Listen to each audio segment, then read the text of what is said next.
Hey guys, welcome back to the channel. Today I wanted to share with you, as promised, several different things on the mini bike, the least of which has to do with permitting and drivability in certain areas. And this is just in Oregon, and the laws may be different in your state, so do your own research, call your law firm, find out what's going on. But let me share some information with you. So as you can see, I may or may not have added a couple things since the last video. The main thing being this ammo can, which is the answer to the riddle. This is a 30 cal ammo can. It fits perfect on there using those brackets. I've got something inside it there that I'll share with you here in a minute. But most of you probably clicked on this video for this reason. This is an Oregon ATV permit. These are 10 bucks. They last for 2 years. You can get these on the, I think it's the Oregon Department of Forestry website, if I remember correctly. I'll try to leave a link in the description. Pretty easy process. I didn't even need a VIN. I'm assuming that's because all kinds of different vehicles apply for this. But basically what this allows you to do is ride these off-road in designated areas. So that'll come in handy. It won't necessarily stop you from being hassled by law enforcement or whatever. But once again, these aren't street legal. If you take one of these on the street, at least not in Oregon, I've not found a way to get one of these registered on the street. Even with all the proper DOT stuff on it, like mirrors and lights, I still haven't found a way. You'd have to go through like a bicycle or a bike manufacturing code of some sort, and I'm not willing to go that far. So somebody else might be able to do it, but it stops here for me. So basically all we're going to be using this for is just tooting around in the forest and scoping out new spots to camp with the big boy. And yeah, some of the other things I wanted to share with you guys is I made a couple of mistakes. The main mistake being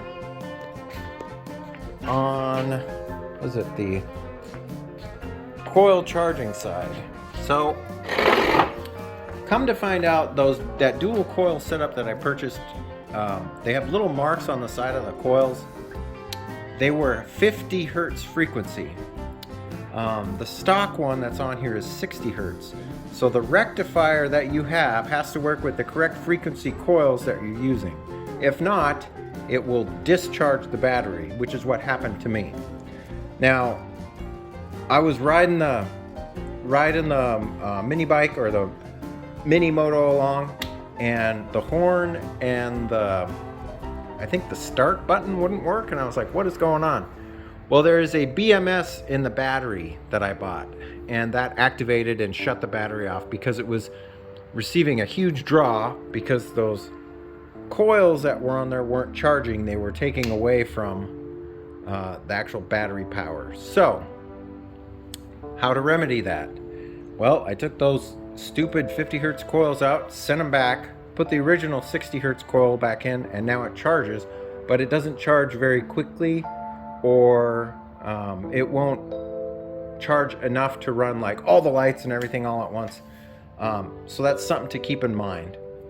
The one thing I did do some research on is if you have a Life P04 battery and it has BMS on it, you can use one of these Schumacher chargers, and this is an old charger. I will try to leave a link in the description. I think we bought 2 of these off Amazon years ago. But when you plug it in and connect it to the battery, you want to choose 2 amps small and gel cell. And those parameters are within the Life P04 battery's BMS system. And it did do a full charge on the battery and brought it all the way back up to, I think it's sitting at 13.8 volts right now.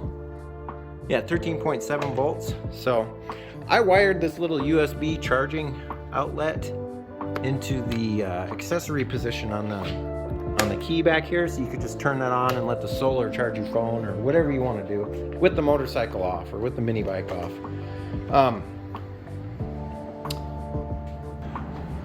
The one other weak point I wanted to let you guys in on is the stock torque converter clutch. So was it the day before yesterday, I took the mini Moto up to one of the forest service roads that we have close by here, and on the way back I wound out the motor and got up to about 53 miles per hour. But what I noticed is that it would kind of buck at that speed, and it's because the belt does not have enough clamping force on it in the CVT to continue to propel the bike forward. The motor had plenty of power left in it, but not without the proper torque converter. So I went online and did some research. You got two options. You got a Juggernaut from Go Power Sports, and you got a oh man, what is it called? It's a Torquezilla, and I ordered the Torquezilla from OMB Warehouse. It just seemed that they had faster shipping at OMB Warehouse, and I'd like to get that before this weekend and we go on our trip. So I will be swapping that out, if not here, out on the trail. It's a pretty easy swap. But yeah, I'm looking forward to that. I heard really good reviews of it, and I watched some great YouTubers that devote their whole channel to mini bikes with information on that.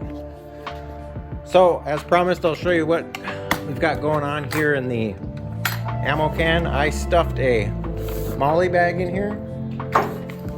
I'll leave a link in the description for this molly bag. It's kind of like a little medics kit, and it fits perfectly inside that 30 count ammo can.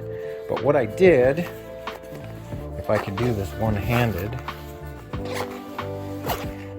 is I outfitted it with spare parts. I got a spare chain and links, another rectifier, some more chain links, and then a spare belt and a plethora of tools that I thought would be pretty helpful to have out on the trail. So I got that going on. This worked out. It took me a long time to find the correct sizes that would work together, but this is probably as good as it's gonna get. And it's a tight fit in there, so it doesn't rattle around and slam all over the place and stuff like that. And that's a good thing. What was the other thing I was gonna mention? You want to keep some spare parts on hand. I got some spare throttle cables. These are just standard bike brake cables, but they fit the same. And then I grabbed some tire plugs, which are basically rubberized, vulcanized screws that go into tires. Which brings up another valid point. These are 2-ply tires that come on these. They're pretty thick, but once again, it's only 2-ply, and they are DOT rated. However, for some of the places we go, it makes me kind of nervous that there's not really like a deep lug tread on these. So I did order some tires that are more appropriate. They're 6-ply. Stuff for these mini bikes is so cheap, I couldn't believe it. It's like $100 ship for a pair of them. So I ordered those. Those should be here, and I'm going to attempt to install them myself, although the reviews say that the sidewalls are so stiff that it's really hard to do. However, it can't be as bad as those little scooter tires that I had to put on the Cabo Wolf Warrior. But yeah, that's kind of where we're at with the project. There will be more videos on this, like I said. As I figure stuff out, or I change stuff around, or I find problems that I encounter, I will cover that on this channel in this little build series. I did order a OEM Tillotson charging coil, so I'll have 2 of those, and that's just an easy swap to get one of those in there. And then I may or may not change that small stainless water bottle out to an old 2-cycle fuel can. I think that would be more appropriate for carrying around on there, and it's got more in it. So yeah, I could still use that if I want to, but for now we'll probably use this. And I got to burn this stuff up anyway because we don't have a gas chainsaw anymore, so I might as well dump it in the mini bike. But I think I covered just about everything. I am really happy with this setup. I think it's going to work great for what we do. Like I said, you're going to want to stay tuned. We've got some Memorial Day episodes coming up. I may or may not do a short episode on the trailer. We're going to add some additional tie downs onto it, and they should be here tomorrow. So yeah, and that's just a simple welding six D-rings on here, but I figured I'd include it because I try to be as transparent as possible with you guys on all of these builds that I go through, any problems I come up with, and all that other stuff that comes with doing custom vehicles and whatnot. But other than that, I think that's probably going to be it for this episode, guys. If you like this episode, give me a thumbs up. If you're not subscribed yet, I'd love to have you as a subscriber. And hey, help me grow my channel. I know I don't ever ask you guys to leave comments and whatnot down in the comment section, but I love responding to you guys, and I love hearing your thoughts and your feelings. And some of you are crazy. You leave some really negative stuff on there, but what the heck, it helps the channel grow even more. So other than that, I hope you guys are staying safe, taking care of each other, and as always, I'll catch you next time. See you later. Bye-bye.